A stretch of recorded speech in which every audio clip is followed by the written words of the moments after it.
Hello everyone, আসসালামু আলাইকুম। কেমন আছেন সবাই? আশা করি ভালোই আছেন। আমার আজকের রেসিপি একটি ডিম দিয়ে কীভাবে অনেকগুলো সুজি পিঠা বানানো যায়। আমি প্রথমে একটা বল নিয়ে নিলাম। বলের মধ্যে একটা ডিম ভেঙে দিলাম। ভেঙে সবটুকু অংশ সুন্দরভাবে নিয়ে নিয়েছি। দেখতে পাচ্ছেন একটা দিয়ে গুটে নিলাম সুন্দরভাবে।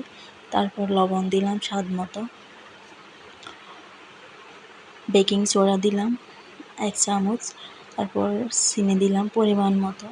কেউ বেশি চিনি খায়, কেউ কম খায়। পরিমাণ মতো চিনি দিয়ে ডিমের সাথে ভালোভাবে নেড়ে নিতে হবে। তারপর 1 চামচ সুজি দিলাম, 1 চামচ ময়দা দিলাম। আমি আটাটা একটু বেশি করছি, তাই আমার একটু বেশি লাগছে। আপনারা কম করে দিতে পারেন, সমস্যা নেই। তারপর একটু একটু করে পানি দিয়ে সুন্দরভাবে আটাটা করে নিলাম। কেউ চাইলে হাত দিয়ে করতে পারেন, আমি দিয়ে করছি। একটু একটু করে পানি দিতে হবে। বেশি পানি দিলে আটাটা বেশি হয়ে যাবে। আস্তে আস্তে পানি দিলে আস্তে আস্তে সুন্দরভাবে হবে। দেখতে পাচ্ছেন আমি আটাটা অনেক সুন্দরভাবে করে নিয়েছি। একটু একটু করে পানি দিতেছি আমি, আপনারা একটু একটু করে পানি দেবেন।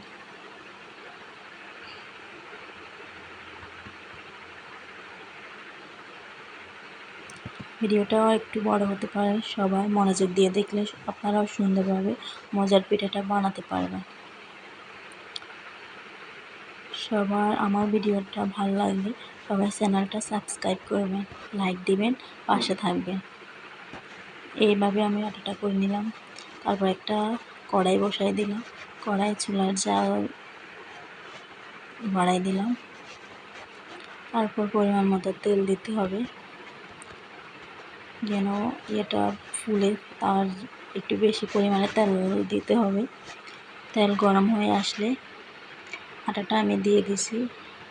একটু একটু আটা দিলে, বেশি বড় দিলে বেশি ফুলে সুন্দর দেখা যায় না। একটু একটু করে দিলে আটাটা দেখতে অনেক সুন্দর লাগে, ফুলে অনেক বড় বড় হয়ে যায়। আটাটার এত সুন্দর একটা স্মেল আসছে, আমার অনেক ভালো লাগে স্মেলটা। আপনাদের কার কার ভালো লাগে কমেন্ট করে অবশ্যই জানাবেন। আমার তো পার্সোনালি এই পিঠাটা অনেক ভালো লাগে। হঠাৎ বাসায় কোনো মেহমান আসলে এই পিঠাটা বানিয়ে দেওয়া যায়। একটা ডিম দিয়ে অনেক অল্প সময়ে পিঠাটা বানানো যায়। দেখতে পাচ্ছেন আমি অনেকগুলো পিঠা বানাচ্ছি, আর অনেকগুলো পিঠা বানানো হয়েছে। পিঠাটা অনেক মজা, অনেক সুস্বাদু। সবাই এইভাবে পিঠাটা বানালে মেহমানকে সার্ভ করতে পারেন। আসসালামু আলাইকুম, সবাই ভালো থাকবেন। আজকের জন্য এই পর্যন্ত। আসসালামু আলাইকুম।